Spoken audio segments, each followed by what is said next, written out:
When we start talking about other people or people in general, then we tend to say things like, people are just selfish by nature, or you can't trust people, or people are just horrible.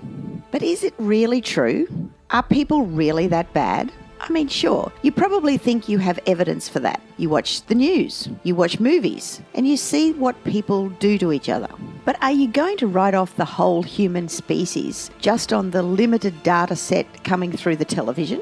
For every cold-blooded serial killer out there are 100 million people just doing the best they can to be good, loving and generous people, just like you. In fact, I think to believe that people are inherently selfish, you have to ignore a massive amount of evidence to the contrary. Evidence that suggests that humans are more inclined to quiet acts of selfish heroism than they are to callous acts of greed and cruelty. But the myth persists. We tell ourselves that people are selfish. We tell each other.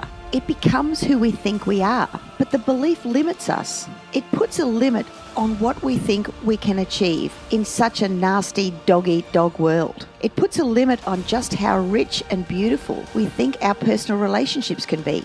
And it puts a limit on what we think we can make of ourselves, given our horrible, buggy nature. The belief limits us. This idea that we are selfish limits us in every direction, even though there's just no evidence for the claim. So ask yourself, where does this idea actually come from?